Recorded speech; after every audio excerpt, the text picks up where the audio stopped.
All right, now I'm live. So, once again, it has been a while since I have even done one of these, but I'm back and I'm talking about something very, very, very important that all people need to know about. If you have Instagram, Facebook, Twitter, any type of social media, you've probably seen this scrolling down your timeline. A friend has probably told you about it. You probably have seen it looking around the internet. It's gotten a lot of buzz, gotten a lot of publicity, got a lot of people talking about it.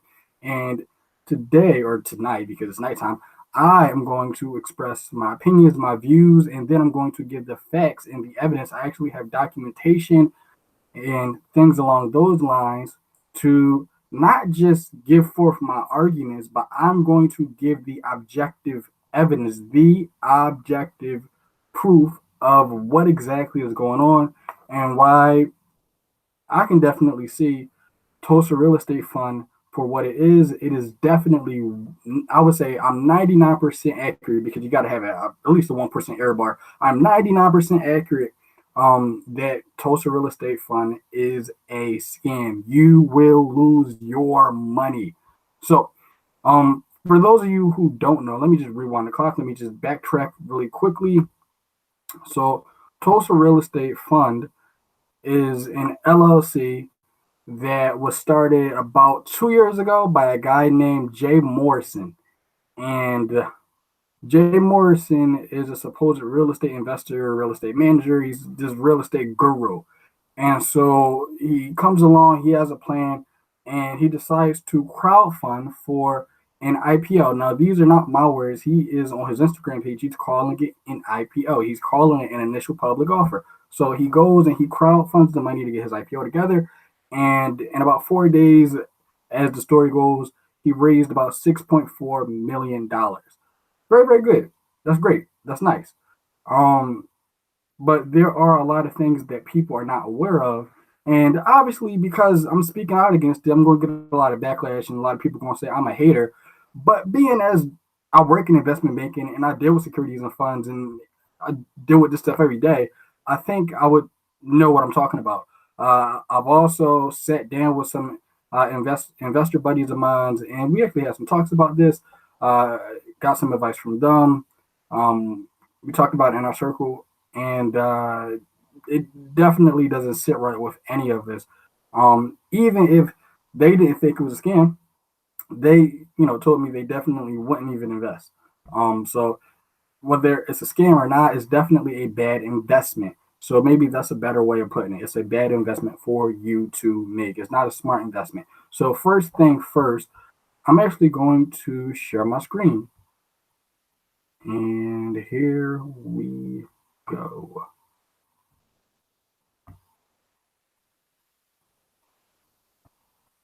So right here is the SEC document. And if you go and you read right here in the prospect summary, it reads as so.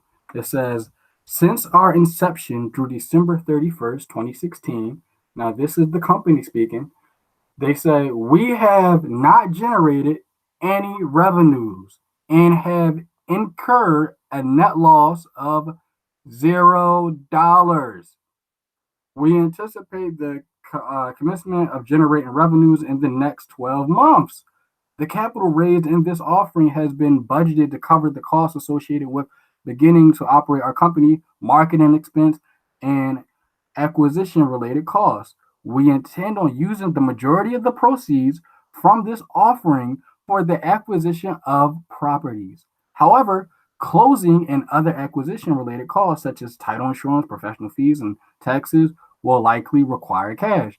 We do not have the ability to quantify any of the expenses as they will depend on size of deal, price, and place versus procuring new financing, due diligence performed, such as appraisal, environment, etc., etc. If you also go on the document, the SEC had their bits and pieces to say. So the SEC basically said, um, our independent auditors have expressed substantial doubt about our ability to continue as a going concern, and the independent auditors report uh, to financial statements included in the offering. The company, and this is from them, The company does not currently own any assets. They don't have real estate to give. They have no, they have nothing. And so basically, what really happened was Jay Morrison decided one day to make a crowdfunding campaign so he could fund his business, his startup IPO. It's a startup IPO, it's a startup business. And he decided that he was going to use the money from the crowdfunding campaign so he can fund his little business idea. Um, and by the way, he's calling it a fund. A fund is not an IPO. A fund is not stock. A fund and a stock are completely two different things. Um, so you guys can contribute to the fund if you like, but it definitely wouldn't be a legitimate stock. So he's locking people in for 12 months. Why is he locking people in for 12 months? He just said it in the SEC document. They're locking people in for 12 months because that money is going to be the money that they're going to use to cover their expenses. But wait a minute, they're not generating any revenue. If he's offering an 8% return and dividends on investments, they need cash flow coming in. If there is no cash flow coming in from doing business, well, the only money coming in is from the investors. And that is exactly how a Ponzi scheme works. A Ponzi scheme works by companies or stock taking money from investors, which the companies don't have any money being generated. They don't have any cash flow coming in.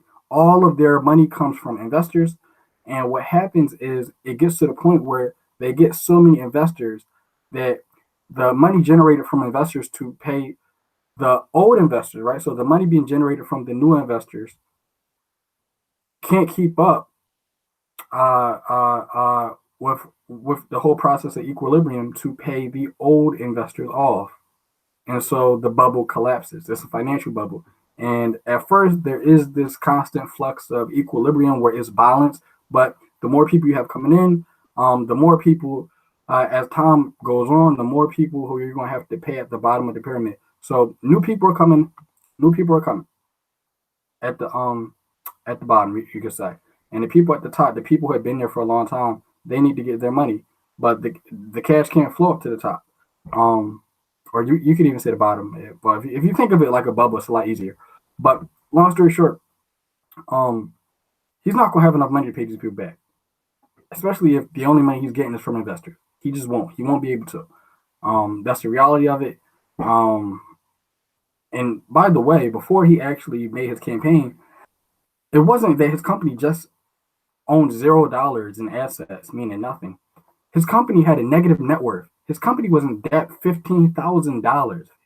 So his company was worth negative $15,000. So, I mean, for him to go and have people believe that he's going to take their money and he's going to lead them into the financial promised land and there's going to be financial milk and honey and everybody's going to be getting rich off of a $500 investment or he's going to go and change lives over this. It is not true. It is not true at all. It just can't happen. The exact model and layout for his supposed business plan is exactly how the SEC defines a Ponzi scheme. Now, either the SEC is lying or Jay Morrison is lying. Now, I would trust the SEC over some random guy on the internet that Instagram pages are promoting. Who on Instagram? Uh, how many people on Instagram deal with financial investments or deal with securities or deal? Not a lot of people. Well, not a lot of black people. Not a lot of black people deal with this stuff on a daily basis. So he decided that he was going to go. He uses emotions when he goes on. So he usually does live streams and he usually does other types of talks.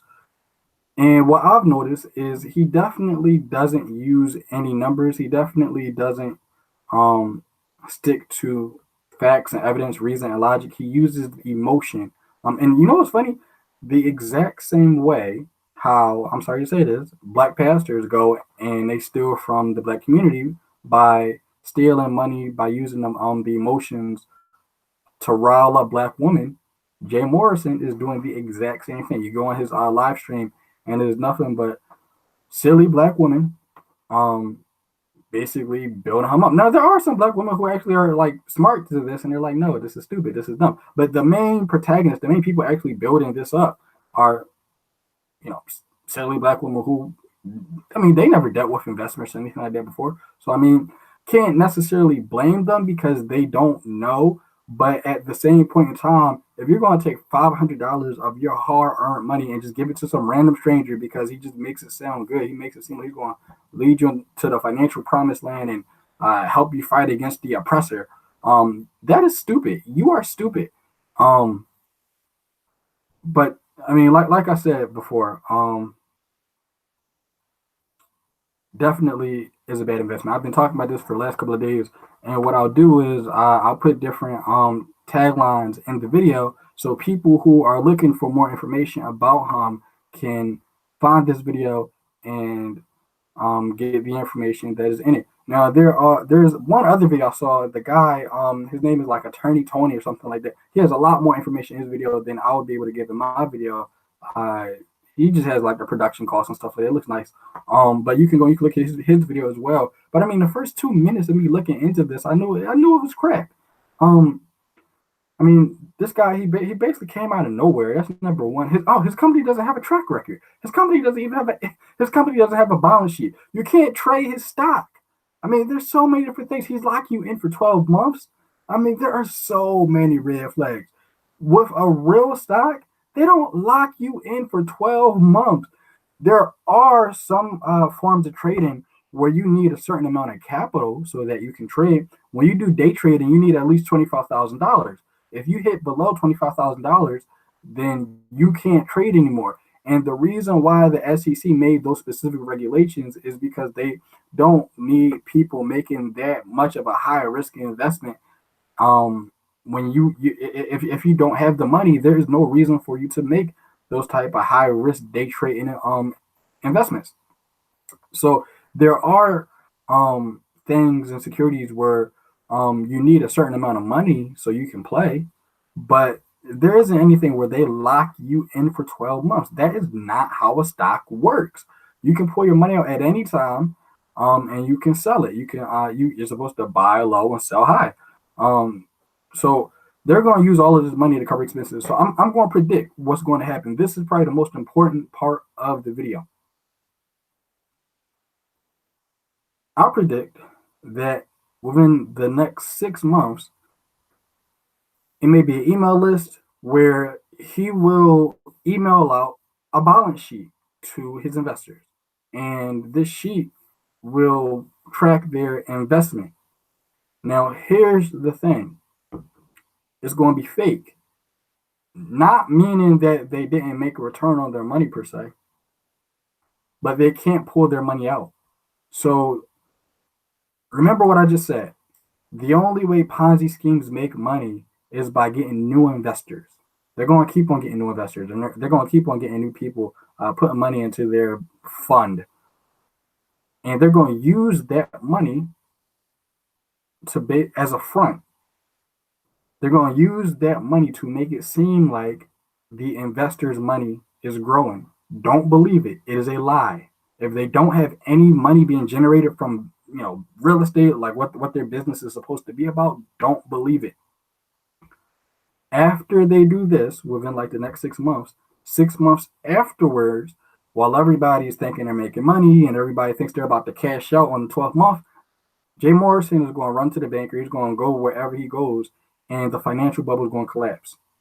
It's going to be gone. And he will have gotten away with well over $10 million in funds. That is what is going to happen. Now, I actually wrote that on both of his Instagram pages, and he blocked me from both. He knows what's going on. He knows what he's doing. He is not to be trusted. Do not trust anybody who tells you they can do something with your money as far as investments. Number one, he doesn't have any type of accreditations. I mean, so many things don't line up. The SEC actually said they don't believe in the ability of a company to actually make returns for investors. You can lose all your money. You will lose all your money. And I definitely I wouldn't do it. I wouldn't do it. I wouldn't do it. I wouldn't do it. I wouldn't do it.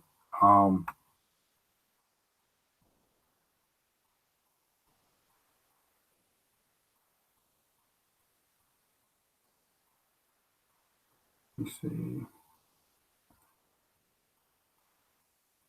So I think with that, I think I'm pretty much done. Um, yeah, for the people who are coming in, I guess you can go back and you can watch the beginning of the video, but definitely buyer beware. Um, that's all I pretty much had to say.